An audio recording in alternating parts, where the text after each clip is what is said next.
नमस्कार मित्रांनो. कधीकधी काही माणसं अशी भेटतात जी आपल्याला पुन्हा एकदा माणुसकीवर विश्वास ठेवायला लावतात. शब्दांनी नाही तर कृतीने समाजसेवा करणाऱ्या एका फार विलक्षण जोडप्याला आपण आज भेटणार आहोत. डॉक्टर वृषाली आणि नितीन पटवर्धन. आपल्या व्यस्त आयुष्यातून वेळ काढून जवळच्या काही खास मित्रमैत्रिणींच्या मदतीने त्यांनी प्रयास शार्लेटची स्थापना केली. ग्रामीण महाराष्ट्रात निरंतर सेवा करत गरजूंना मदतीचा हात देणारी ही संस्था आज अनेक प्रकल्प गावागावात राबवते. आजच्या एपिसोडमध्ये आपण प्रयास शार्लेटचा संपूर्ण प्रवास जाणून घेणार आहोत. वृषाली आणि नितीन यांचं कलायडोस्कोपमध्ये मनपूर्वक स्वागत. नमस्कार वृषाली, नमस्कार नितीन. कलायडोस्कोपमध्ये तुम्हा दोघांचं खूप खूप मनापासून स्वागत. तुम्ही दोघंही आज आमच्याशी गप्पा मारायला आलात आणि प्रयासबद्दल तुम्ही आज खूप छान माहिती देणार आहात आपल्या प्रेक्षकांना. त्यासाठी पुन्हा एकदा खूप थँक्यू. थँक्यू. आम्हाला दोघांनाही प्रयासबद्दल बोलायला फार आवडतं. आमचं ते म्हणजे गेले काही वर्ष आम्ही काम करतोय. लोकांपर्यंत आपली माहिती जावी आणि याचे नेहमीच आमचे प्रयत्न असतात. तर तुम्ही आम्हाला चान्स देता याच्याबद्दल thank you very much. Thank you so much. आम्हाला आता सगळ्यांना प्रेक्षकांना सांगा की तुम्ही दोघं कुठून आहात भारतातून, तुमची भेट कशी झाली? आम्ही दोघं ठाण्याचे आणि माझं शिक्षण खरं म्हणजे पुणे मुंबईत असं दोन्ही मिळून झालंय. आणि नितीन ठाण्याचाच. मी ठाण्याचा आहे आणि मी माझं शिक्षण IIT मुंबईमध्ये झालं. अरे वा. BTech आणि MTech तिकडे केलं. बर. आणि मग आम्ही कॅलिफोर्नियाला आधी आम्ही आलो होतो. मग तिकडे आम्ही 10-15 वर्ष कॅलिफोर्नियात होतो आणि मग नंतर गेले 20 वर्ष आम्ही शार्लेटमध्ये आहोत. तू वृषाली डॉक्टर आहेस, मग तुझं पूर्ण MBBS MD सगळं भारतात झालं? हो, पहिल्यांदा माझं पहिलं शिक्षण भारतात झालं. मी अमरावती मेडिकल स्कूलमधनं MBBS केलं. मग नंतर नानावटीला मी DCH केलं, डिप्लोमा इन चाइल्ड हेल्थ. मग त्याच्यानंतर लग्न झालं. मग आम्ही लॉस एंजलिसला मूव्ह झालो. मग तिकडे मी रेसिडेन्सी केली पीडियाट्रिक्समध्ये 3 वर्ष UCI मधनं. आणि मग तिथे काही 2-4 वर्ष मी प्रॅक्टिसही केली. मग नंतर आम्ही मग शार्लेटला मूव्ह झालो. कॅलिफोर्नियातून सहजासहजी लोक मूव्ह होत नाहीत. मग हे मूव्ह कसं झालं आणि मग शार्लेट कसं काय निवडलं? शार्लेटमध्ये माझा जॉब इकडे वेल्स फार्गोमध्ये मला चांगली अपॉर्च्युनिटी मिळाली म्हणून आम्ही इथे शार्लेटला मूव्ह झालो.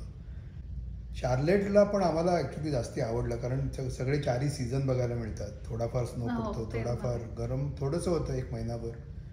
आणि पण ग्रीनरी खूप छान आहे इकडे आणि आम्हा दोघांना हायकिंग खूप आवडतं. त्यामुळे आम्ही ते स्मोकीज आणि पिसगा माउंटन्समध्ये आम्ही खूप हायकिंग करायला जातो आणि आता मोठा ग्रुप पण झाला आहे. त्यामुळे आम्हाला शार्लेटमध्ये आम्हाला खूपच आवडलं इकडे आल्यानंतर. आय थिंक आमच्या दोघांच्या पर्सनॅलिटीला थोडं जास्त लहान गाव सूट होतं. त्याच्यामुळे Charlotte has been a really good move for us. अरे वा. मग मला दोघं जण सांगा, प्रयास शार्लेट ची संकल्पना कधी आली मनात? मला वाटतं 2016-15-16च्या दरम्यान मला वाटतं प्रकाश आमटे जेव्हा इथे आले होते. बर. आणि डॉक्टर आमट्यांचं लेक्चर्स वगैरे झाली होती आणि तेव्हा आपण पाध्यांकडे गेलो होतो नाही का? संदीप पाध्यांकडे भेटायला वगैरे गेलो होतो. आणि खूप इम्प्रेसिव्ह ऑब्विसली पर्सनॅलिटी आहे. पण त्यांच्यामुळे मग थोडंसं इन्स्पिरेशनल त्यांनी खूप लोकांना इन्स्पिरेशन केलं. म्हणजे आम्ही काम करतो त्यांच्यामध्ये सुद्धा खूप लोक प्रकाश आमट्यांकडनं, डॉक्टर आमट्यांकडनं इन्स्पायर झालेत. तर तेव्हा मग मी आणि निलिमा नाईक आम्ही बोलत होतो की आपण पण काहीतरी केलं पाहिजे, थोडंसं आपलं फुल नाही तर फुलाची पाकळी म्हणून. आणि मग तेव्हा आम्ही 2017 साली आम्ही पहिल्यांदा सुरुवात केली. बर. ती एक छोटं घरगुती प्रोग्राम केला होता. व्हॅलेंटाईनमध्येच आम्ही ऑक्शन केलं होतं. आणि तेव्हा समीर पवार आणि संदीप कुलकर्णी यांच्या सगळ्यांच्या म्हणजे खूप मित्रांची अशी मदत झाली. आणि आम्ही तेव्हा बायकांना असं सांगितलं की जंटली युज्ड गोष्टी तुम्ही घेऊन या. तुमचे काय किचन गॅजेट्स असतील म्हणा किंवा मराठी पुस्तकं. आम्ही तेव्हा त्या वर्षी ऑक्शन करून पैसे जमवले आणि सगळं संपलं. क्या बात आहे. आणि it almost became like exchange की मी काहीतरी आणलंय, मी काहीतरी घेऊन गेलोय आणि सगळ्या बायका आल्या आणि त्यांनी सगळं पिकअप केलं. मला असं वाटतं अर्चना वाकणकरनी तेव्हा तिच्या घरातल्या अमर चित्रकथांची सगळी थप्पी आणली होती आणि इतक्या बायका खुश झाल्या होत्या, कारण काय काय जेव्हा तुम्हाला लहान मुलं असतात तेव्हा अशा गोष्टींची खूप किंमत असते ना. तर मग ते सगळं तेव्हा संपलं आणि आम्हाला जे पैसे मिळाले तेव्हा आम्ही पहिल्या वर्षी नामला, तेव्हा जस्ट नाम ओपन झाली होती, नाम फाउंडेशन. बरं.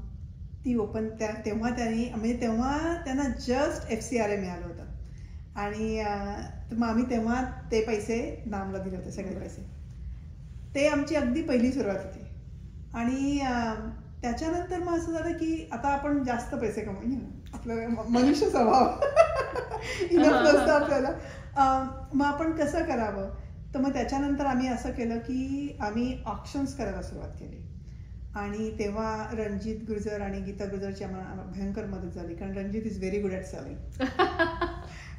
त्याच्यामुळे आम्ही काय केलं, आम्ही लोकांचे एकतर आम्ही फूड ऑप्शन करायचो, म्हणजे आम्ही मोदक करायचे आणि आम्ही तेव्हा 400 मोदक करायचो.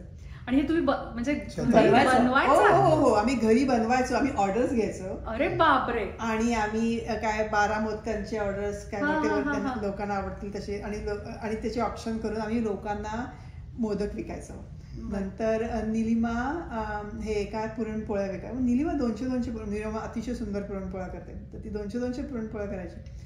आणि मग लोकांचे टॅलेंट्स विकायचो आम्ही, म्हणजे कसं नितीन त्याचे फोटोग्राफीचे सेशन्स विकायचा, लोक कम्प्युटर शिकवायचे, मशीन लर्निंगचे कोर्सेस शिकवायचा. आणि असे किंवा आर्टचे म्हणजे डॉक्टर डोंगरे त्यांच्या पेंटिंगचे द्यायचे, ते आम्ही ऑप्शन करायचो. अशी खूप लोकांची आम्हाला मदत झाली आणि आम्ही त्याच्यातनं आधी आम्ही पैसे करायला सुरुवात केली, like we started earning money out of it. आणि मग ती अमाऊंट थोडी करत वाढत गेली. संदीप कुलकर्णीला अतिशय स्मार्ट अशी आयडिया आली की आपण, कारण काय होतं अमेरिकेवरनं इंडियात पैसे लिगली करायला तुम्हाला खूप CPAची वगैरे मदत लागते, तुम्हाला पेपरवर्क बघायला लागतं, त्यांचं FCRA करंट आहे की नाही बघायला लागतं. तर ते अकाउंट्स वगैरे करायला आम्ही IDRFची मदत घ्यायला सुरुवात केली. IDRF म्हणजे इंडिया डेव्हलपमेंट रिलीफ फंड म्हणून मोठी संस्था आहे. It's a big 501c organization in United States. तर ते इंडियाचे खूप वेगवेगळ्या प्रकारचे प्रोजेक्ट्स ते घेतात आणि ते इम्प्लिमेंट करतात. तर आम्ही त्यांना अप्रोच केला आणि सांगितलं की आम्ही एक छोटंसं काहीतरी करतो आहे, पण आम्हाला तुमचे प्रोजेक्ट्स करायचे नाही आहेत, आम्हाला आमचा ऑलरेडी प्रोजेक्ट जो आम्ही सिलेक्ट करू त्या प्रोजेक्टसाठी तुम्हाला तुमच्या through using them as a portal आम्हाला पैसे देता येतील. आणि तेव्हा त्यांनी आम्हाला सांगितलं की आपण करूया तसं.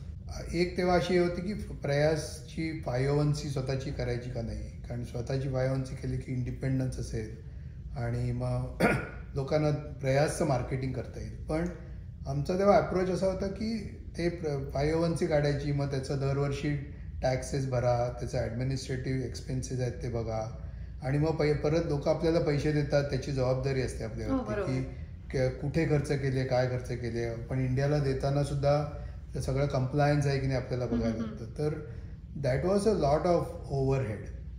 तर आम्ही तेव्हा खूप डिस्कशन केलं की काय करायचं. आणि सगळ्यांना जे प्रयास ग्रुपच्या टीममध्ये जे लोक होते ते सगळे काय म्हणाले की आम्हाला लोकांसाठी हेल्प करायला जास्त आवडते, हे ॲडमिनिस्ट्रेटिव्ह जेवढ्या गोष्टी कमी होतील तेवढं चांगलं आहे.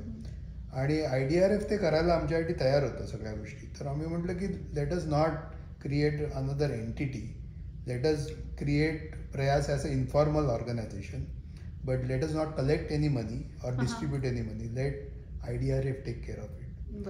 आणि over the years we had a really beautiful relationship. Yes, absolutely. पण मला सांग की आता तुम्ही चॅरिटी जेव्हा निवडता तर ही प्रोसेस तुम्हाला म्हणजे त्यांच्या परमिशननी IDRFच्या परमिशननी करावी लागते का, देन मग तुमची सिलेक्शन प्रोसेस काय चॅरिटीची? काय असतं की IDRF करता महत्वाचं असतं की FCRA लागतं आणि that's all IDRF cares about. आणि they have been really good about it. आणि त्यांना माहिती आहे की आम्ही we are very careful with our charity selection.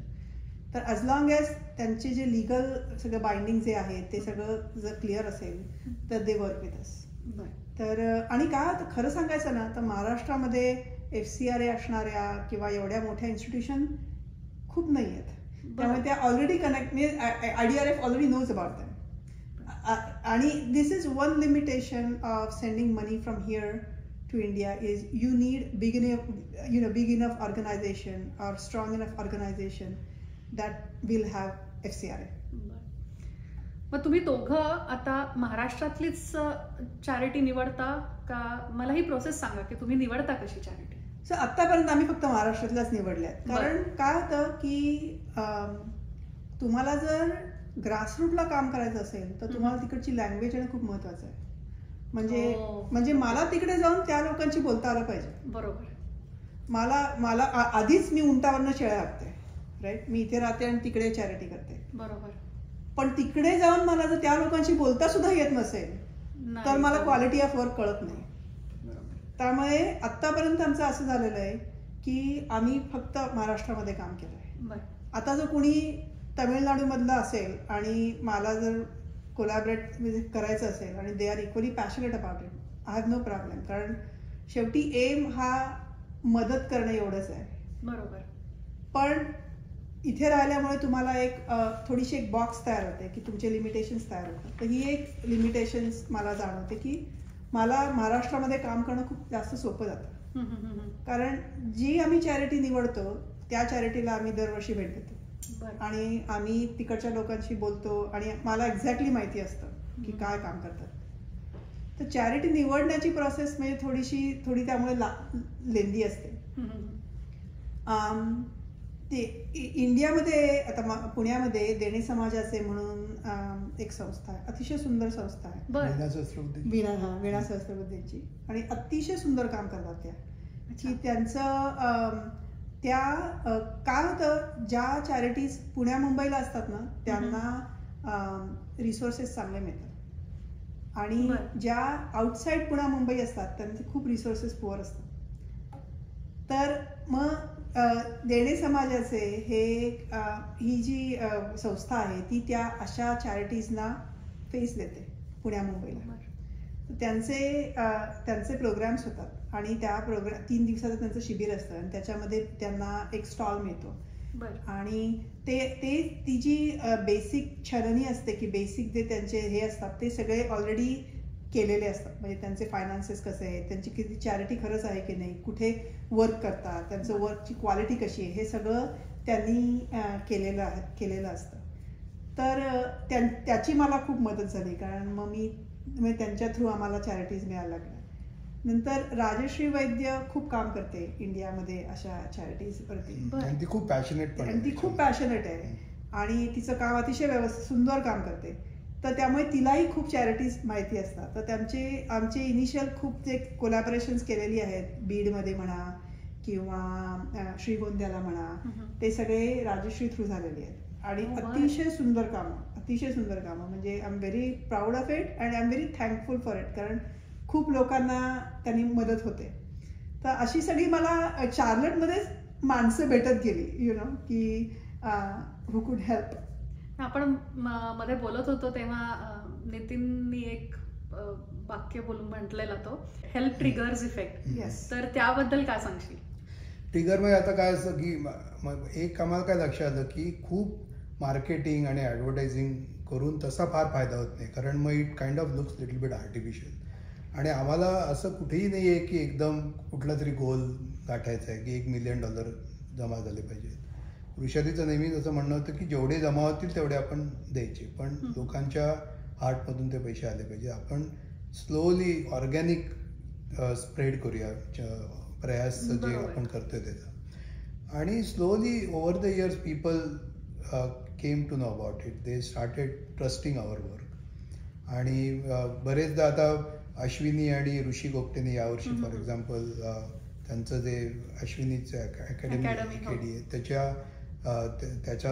त्यांचं जे फिनाले असतो तर त्याचं जे शेवटी जे कलेक्ट करतात ते सगळं त्यांनी आम्हाला यावर्षी डोनेट केलं. कारण one of the advantages is not just the money but the word spreads. Whatever good work we are doing or we are trying to do, it spreads among the people. We get their blessings. And so what we have found out is ki organically slowly जे word of माउथनी जे spread होतं that is a lot more effective and sustainable in sustainable rather than doing a big marketing about it. Nitin Vrushali, आम्हाला सांगा की आतापर्यंत प्रयास through कुठल्या कुठल्या वेगवेगळ्या चॅरिटीजना तुम्ही मदत केली? आता बघा, 2017ला आम्ही पहिल्यांदा तळेगावमध्ये जे पुण्या मुंबईच्या मध्ये येतात तळेगाव, ते तिथे त्या मुलांना ते खाली झोपायचे, अनाथ आश्रम आहे तिथे खाली झोपायचे, तेव्हा आम्ही बंक बेड्स दिले त्यांना. बर. आणि ते मला आठवते, राजश्रीची बहीण तिने म्हणजे तळेगावच्या आसपासच राहते मला वाटतं, खूप मदत केली. म्हणजे क्वालिटीवरती राजश्रीचा भयंकर कटाक्ष असतो आणि इतके सुंदर लोखंडी बंक बेड आहे. आमचं म्हणणं होतं की पुढची काही दशकं त्याला काही झालं नाही पाहिजे. मग त्याला बंक बेड्स दिले, मग गाद्या, चादरी वगैरे सगळं, आणि छान काम झालं ते. म्हणजे त्याच्या अंडर त्या मुलांना त्यांच्या पेट्या ठेवता यायला पाहिजेत वगैरे असं सगळं बघून, तर ते that was our first project per se. 2019 साली बीडच्या बालग्राममध्ये त्यांना किचन हवं होतं, कारण मुलांना जेवायला चांगली सोय नव्हती म्हणून. तर पुन्हा असंच की किचनचा खर्च काहीतरी 40 लाख वगैरे होता. आमच्याकडे 40 लाख नव्हते, आम्ही 20 लाख देणार होतो. मग ते सोनार गाडगे यांनी दिलं. आणि तर मग तिकडे त्यांनी अन्नपूर्णा सदन म्हणून मला वाटतं त्यांनी एक फुल डायनिंग हॉल आणि किचन तयार केलं, आणि तो पण खूप छान झाला प्रोजेक्ट. तो 19चा आमचा प्रोजेक्ट होता. तिकडेच आम्ही 20ला वॉटर म्हणजे वेल बांधणं किंवा वॉटर रिझर्वायरचं काम केलं. ते दोन्ही प्रोजेक्ट बीड बरोबर आमचे खूप छान झाले.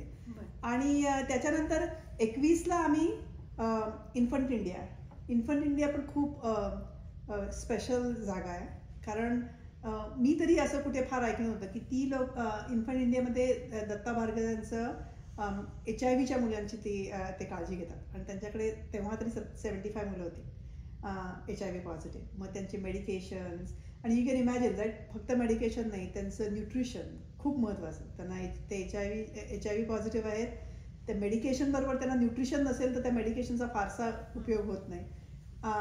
तर ते सगळे दत्ताभाऊ बघतात आणि अतिशय सुंदर काम करतात. पण मुलं पटांगणावरती जेवायची, त्यांच्या डोक्यावरती छत्र नाही, पाऊस पाणी वारा, तर त्यांची खूप इच्छा होती की किचन आणि डायनिंग हॉल बांधावा. तर इतका सुंदर काम केलं त्यांनी, आणि इतकी सुंदर ती स्ट्रक्चर तयार झालं की वरती पण त्यांना जागा आहे की तिथे त्यांना मुलांचे काही प्रोग्राम्स करता येतात म्हणा, हे करता येतात म्हणा. आणि काय होतं, या लोकांना ना पैशाची खूप किंमत असते. So every cent and every penny is very well used. असं काही होत नाही की थोडंसं इकडे जास्त झालं कमी झालं, प्रत्येक पैसा ते उपयोग करतात. नंतर मग 2022 साली आमचं असं ठरलं की गर्ल्स एज्युकेशनवरती काम करायचं. तर मग आम्ही तेव्हा 2 डॉर्मेटरीज बांधल्या. एक तर स्नेहवन, अशोक देशमानांचं स्नेहवन आळंदीला आहे, आणि अतिशय सुंदर काम आहे. आणि ते म्हणजे जे दुष्काळग्रस्त शेतकरी आणि आत्महत्या केलेले शेतकरी आहेत त्यांच्या मुलांबरोबर ते काम करतात. आणि त्यांचं काय व्हायचं की त्यांचं जे हॉस्टेल होतं तिथे ते मुलांना आणू शकायचे पण मुलींना नाही. पुन्हा सेम प्रॉब्लेम, राईट, तुम्हाला एक सेपरेट स्ट्रक्चर लागते, बिल्डिंग लागते मुलींना आणायचं. मग त्यांच्याकडे जागा होती आणि त्यांना मुलींसाठी हॉस्टेल बांधायचं होतं. मग आम्ही 1 मजला त्यांच्याकरता बांधला आणि त्यांनी उरले 2 मजले बांधले. सो 3 मजली बिल्डिंग त्यांची तयार झाली. तुझं हे स्नोबॉलिंगचं सगळीकडे आता इतक्या प्रकर्षाने जाणवतोय तू बोलतेस ते. 2023ला आम्ही 40 गावला काम केलं वॉटर कन्झर्वेशनचं. गुणवंत सोनावणे आणि त्यांची टीम, आणि सेवा सहयोगचा ते पार्ट आहेत. आणि अतिशय सुंदर काम आहे, कारण ॲज यू कॅन इमॅजिन धुळ्यापासून जवळ आहे, म्हणजे अतिशय पाण्याचं दुर्भिक्ष. पण लोकांचा गुणवंतवरती खूप विश्वास आहे. आणि मग तिकडचे तलाव मोठे करायचे म्हणा किंवा पाणी कसं अडवायचं याच्यावरती त्यांचा अभ्यास आहे. तर तिकडे आम्ही त्या वर्षी आमचं सगळं काम वॉटर कन्झर्वेशन करता होतं. तेव्हा ऍक्च्युली माझ्या लेकीला मयुराला घेऊन मी गेले होते. अच्छा. आणि खूप छान ट्रिप झाली आमची. आणि 2024 मध्ये थोडं जास्त एज्युकेशनल, म्हणजे मागच्या वर्षीचं आमचं काम एज्युकेशनमध्ये जास्त होतं. बर. की एकतर सुप्रभात महिला मंडळ म्हणून एक अतिशय चांगली पुण्यामधली एज्युकेशनल इन्स्टिट्यूट आहे आणि ती बायकांनी चालवली आहे. बर. आणि ते काय करतात की आपल्याकडे आश्रमशाळा असतात, म्हणजे जे डेली रोजगाराचे जे मजूर असतात ना त्यांच्याकरता गव्हर्नमेंट आश्रमशाळा बांधते. कारण ही लोक काय करतात, ऊसतोडीला म्हणा किंवा वीटभट्टी कामगारांची मुलं, ती लोक साधारण 6 वर्षातले 6 महिने 7 महिने घर सोडून हिंडत असतात जिथं काम असेल तिथे. आणि मग यांच्या मुलांना शिक्षण कसं करणार, मग यांच्या मुलांकरता म्हणून गव्हर्नमेंटनी आश्रमशाळा काढल्या. पण ऑब्व्हियसली क्वालिटी ऑफ एज्युकेशन आणि रिसोर्सेस आर एक्स्ट्रीमली लिमिटेड आणि एक्स्ट्रीमली पुअर. तर मग सुप्रभात महिला मंडळ काय करतं की they have a tie up with these schools आणि मग तिकडच्या मुलांना बेसिक एज्युकेशन म्हणजे लिहिणं वाचणं, बेसिक मॅथमॅटिक्स आणि मग इंग्लिश हे शिकवायचं. आणि मग त्या टीचर्सना कसं शिक्षण द्यावं हेही शिकवायचं. म्हणजे to give you an example, शाळेमध्ये 500-600 मुलं असतात. एवढी? हो. आणि हे रेसिडेन्शियल आहे स्कूल. 500-600 मुलं त्या रेसिडेन्शियल स्कूलमध्ये असतात. रेसिडेन्शियल त्यांचं खाणं ते तिथे जातात मुलं. हो, वेगळ्या वेगळ्या इयत्तेतली मुलं असतात, लहान लहान मुलं असतात. आणि शिक्षक 6-8 एवढे. So you can imagine. पण तिकडे गेलं जाणवतं की ते शिक्षक सुद्धा they are doing their level best with whatever resources that they have, you know, it's just resources are poor. तर मग त्या मुलांना हसत खेळत कसं शिकवायचं, कारण ही मुलांना फिजिकली खूप ऍक्टिव्ह असतात. भयंकर, they are very good physically, running, jumping, you name it, they are there. पण त्यांना बसून डोकं वापरायचं आणि फोकस करून शिकायचं हे खूप वेगळं त्यांच्या माइंडला ट्रेनिंग असतं. तर मग सुप्रभात महिला मंडळात म्हणजे हे टीचर्स काय करतात, they try to combine playing with education. मग वेगळे वेगळे गेम्स तयार करायचे, मग त्यांना वजाबाक्या, यु नो, डिव्हिजन्स, सबट्रॅक्शन हे सगळं खेळातनं कळलं पाहिजे. असे वेगळे वेगळे गेम्स तयार करायचे. मग गट करायचं, स्वरूपच बदलायचं. त्या शाळेचं स्वरूप बदलायचं. त्या टीचर्सना शिकवायचं की लोएस्ट डिनॉमिनेटरला कसं शिकवायचं, कारण या मुलांना रिसोर्सेस काही नाही आहेत. घरी जाऊन आई वडील शिकवतात असं काही नाही आहे, राईट. त्याला जे काही एज्युकेशन मिळतं ते या शाळेत मिळतं. आणि खूप ब्राईट असतात ते ती शिकतात, पण ती कमी असतात, ती पुढे जातात. पण ज्यांना काहीच येत नसतं ती मुलं मग ती तशीच खाली राहतात ना, म्हणजे त्यांना शाळेचा फारसा फायदा होत नाही. तर फोकस मागच्या वर्षी असा होता की या लोएस्ट डिनॉमिनेटरला कसं शिकवायचं, लोएस्ट डिनॉमिनेटरला कसं वरती आणायचं. आणि I think they do a really fantastic job. So that was one project last year. And the second project was with doctor Devdhar Bhagirath म्हणून, आणि अतिशय सुंदर त्यांचा सिंधुदुर्ग जिल्ह्यामध्ये प्रोजेक्ट आहे. हो, अच्छा. हां. आणि ते प्रोजेक्ट असे की दे स्टडी अ विलेज आणि they try to improve their educational, financial, levels by variety of forming different groups and supporting them through what they need. म्हणजे त्यांचा स्टडी असा असतो की ऑलरेडी गावात काय काय उपलब्ध आहे, कुठल्या की महिलांचे बचत गट आहेत का, शेतकऱ्यांची काही संघटना आहे का, मग त्यांना काय गरज आहे. आणि त्यांचे असे उपक्रम असतात की गोबर गॅस फॉर एक्झाम्पल, कारण किती सिंपल गोष्ट आहे, आपल्याला लक्षात पण येत नाही. या बायकांकडे चुली असतात, राईट. आणि त्या चुलीमध्ये काटक्या गोळा करायला त्यांना अर्धा दिवस त्या गावात हिंडत असतात काटक्या गोळा करायच्या. मग चूल पेटते ना, ते काटक्या चूल कशी पेटणार. पण ज्या बाईचा अर्धा दिवस काटक्या गोळा करण्यात जातो त्या बाईने त्या मुलांचा अभ्यास काय घ्यायचा, शाळेत काय पाठवायचं, स्वयंपाक कधी करायचा, म्हणजे life become so much harder, right. तर डॉक्टर देवधरांच्या टीमनी हजारो गोबर गॅस बांधले आणि ते टीम्स तयार करतात. They create people who can build it. they find out government projects that will help them to build gobar gas. की तुम्ही समजा इतके हजार टाकले तर गव्हर्नमेंट तुम्हाला इतके हजार देते, मग तुम्हाला असा गोबर गॅस, म्हणजे हे इतक्या बारीक बारीक गोष्टींमध्ये तुम्हाला लक्ष द्यायला लागतं. आणि then you build a village and that village that improves quality of life for the village. So अतिशय सुंदर काम करतात. म्हणजे डॉक्टर देवधर काम सोडून दुसरं काही करत. पण ह्या केवढा रिसर्च लागत असेल ना, प्रचंड. कुठल्या म्हणजे गावाला, कुठल्या भागाला कशाची आणि इतक्या बेसिक गोष्टींची गरज आहे प्रचंड. त्यामुळे म्हणजे अगदी हे चूल पेटवण्यासाठीची आवश्यकता आहे की त्या फक्त काठ्या गोळा करायला भटकावं लागतंय. ह्या रिसर्च असणं आणि मग आपण तो ट्रस्ट करून त्याच्यावरती मग आपण आपले पैसे त्यात गुंतवणं ही फार इट्स अ बिग प्रोसेस.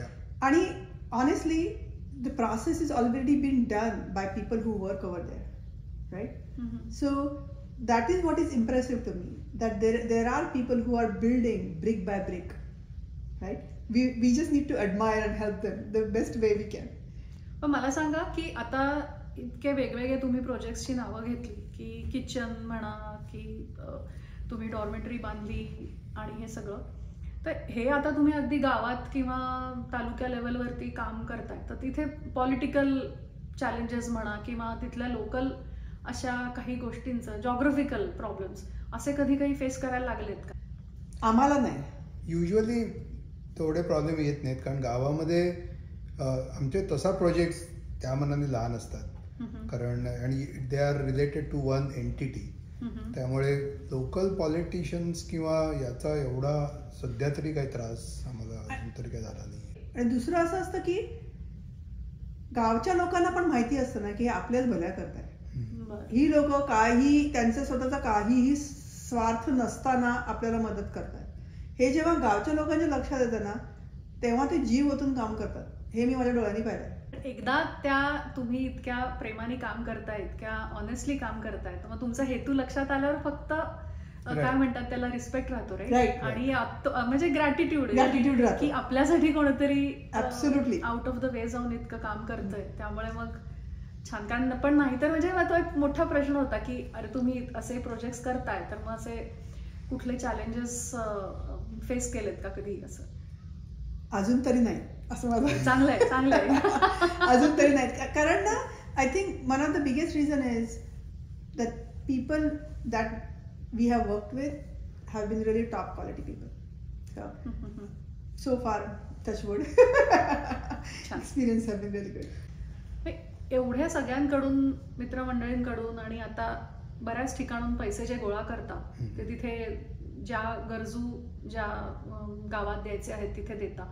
मग हे सगळे प्रोजेक्ट्स किंवा पैसे हे आपण कुठे देतोय हे मॉनिटर कसं करता? सो त्याच्यात 2 स्टेप्स आहेत. एक म्हणजे आम्ही जेव्हा पैसे त्या चॅरिटीला देतो तेव्हा टप्प्याटप्प्याने पैसे देतो. म्हणजे जेव्हा काम त्यांचं थोडं झालं की थोडे पैसे देतो, काम पूर्ण झालं की मग आणखीन पैसे देतो. सुरुवातीला त्यांना सांगतो की तुम्ही प्लॅन पाठवा. So there is a process involve. आणि in addition to that IDRF आम्ही ज्या इन्स्टिट्यूट बरोबर काम करतो they also have their own what we call it 4i check, की बाबा ते पण चेक करतात की बाबा चेक्स अँड बॅलन्स असतात की ते लोक कसे त्यांना रिस्पॉन्ड करतायत, त्यांना पेपर वर्क जे IDRFला लागतात ते देत आहेत की नाही. So there is a multi level monitoring as far as the project goes. म्हणजे त्याचा प्रोग्रेस बघत तुम्ही पैसे, that is what we strive for. आणि that is decided at the get go, at the very beginning, की तुम्ही आम्हाला किती वेळात कसे आम्हाला रिपोर्ट्स मिळणार आहेत, किती वेळा मिळणार आहेत, हे सगळे ऑलरेडी ठरलेलं असतं. आणि then we just follow up and we look at the end product. आणि आमच्या for us what as I told you before की we have not set up 501c entity. So all the money we don't handle the money matters, which makes our life a lot more easier. कारण पैसे directly IDRFला donors देतात आणि त्यांना ते 501c असल्यामुळे त्यांना ते टॅक्स क्रेडिटसाठी पण त्यांना फायदा होतो. आणि IDRF directly gives money to the charity in India. So that makes our process lot more easier, so we can focus on the actual work rather than the accounting and the financing part.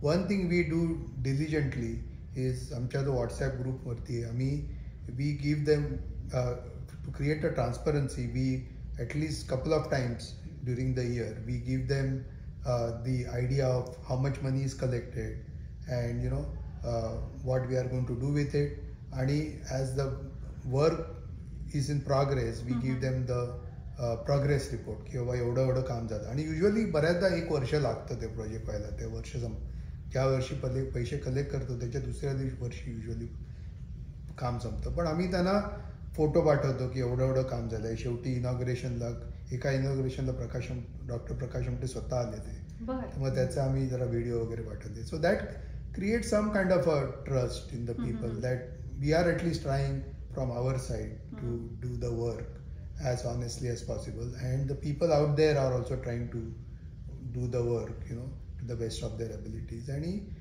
as I said, it's a process. Over the years the trust is generated, and we have been very blessed to get good people working out there so far. हे त्यांचं तिथे काम कुठल्या तरी एखाद्या प्रोजेक्टवरती सुरू असताना तुम्ही विजिट्स अशा व्यवस्थित प्लॅन करून जाता? माझ्या इंडियाच्या विजिट्स मध्ये नेहमी ते असतं. आणि मी बराच वेळा इंडियाला जाते. मी कमीत कमी 2दा तरी इंडियाला जाते. पण मग गेले की विजिट्स असतात माझ्या. मी आय प्लॅन अकॉर्डिंगली. मग असं एखाद्या गावात समजा गेलीस जिथे काम चालू आहे तर कसं रिसेप्शन मिळतं? म्हणजे काय त्यांना काय वाटतं की हा बाबा अरे बापरे काय विचार, एवढा भयंकर उत्साह असतो. आणि तर मागच्या वेळेस मी गेले होते या सुप्रभात महिला मंडळांच्या, तर 3 शाळांना मी भेट दिली, आश्रमशाळांना. इतक्या गोड मुली त्या सगळ्या नऊवारी नेसून किती गोड.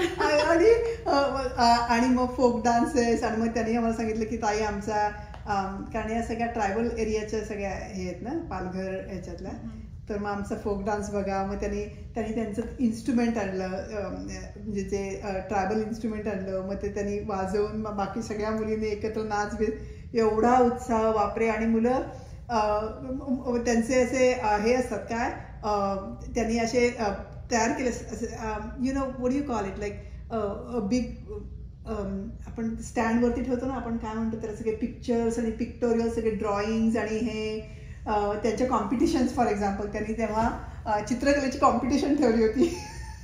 अच्छा, तू जज होतीस? हो, नाही मी जज नव्हते थँकफुली. मी त्याला सांगितलं होतं मला असं, पण मी येणार म्हणून त्यांनी म्हणजे दिवाळी असल्यासारखं सगळे प्रोग्राम्स ठेवले होते. आणि इतका उत्साह असतो लोकांना. आणि I think just that somebody taking a notice of all their efforts, it's a very positive impact for the community.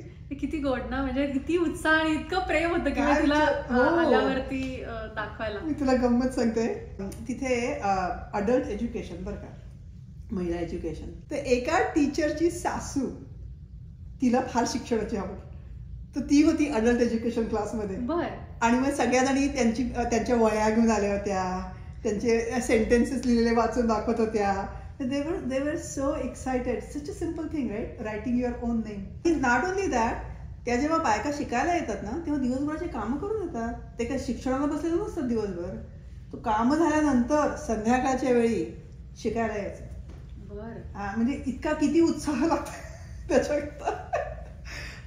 पण they are brimming with positivity and enthusiasm. It's just आपल्याला त्याला वाट देता आली पाहिजे. मला सांग, आता तुमचे अपकमिंग प्रोजेक्ट्स ह्याचे काय आहेत? म्हणजे आता प्रयास कशासाठी, what are you looking forward ह्या वर्षी किंवा पुढच्या वर्षी? सो यावर्षी काय आहे, any educational project right, it takes time to change. So we promised Suprabhat Mahila Mandal like 3 years commitment. So this year also Suprabhat बरोबर मी काम करणार, सेम आश्रम शाळांमध्ये. नेक्स्ट स्टेप भगीरथ बरोबर सुद्धा आम्ही आणखीन एक विलेज अडॉप्ट करतोय. बरोबर. तर भगीरथचं कसं असतं की ते एक विलेज अडॉप्ट करतात आणि 3 वर्ष थांबतात त्या विलेजमध्ये. तर करंटली आमचं मागच्या वर्षीचं जे विलेज आहे त्याचं काम चालूच आहे, पण we are adding 1 more village. आणि यावर्षी आम्ही दत्ता भाग्यजांबरोबर, इन्फंट इंडिया बरोबर त्यांच्याकरता आमराई लावण्याचं काम करतोय. अरे वा.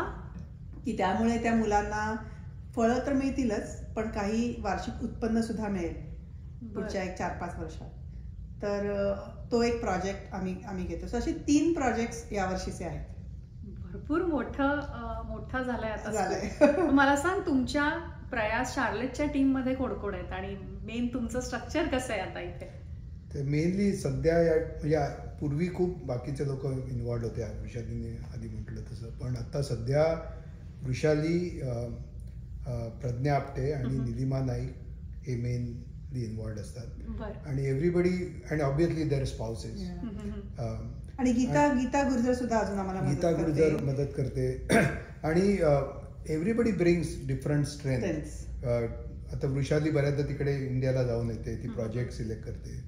Pragya is very good at marketing आणि फेसबुक, आणि आम्ही त्याच्यामध्ये शून्य आहोत.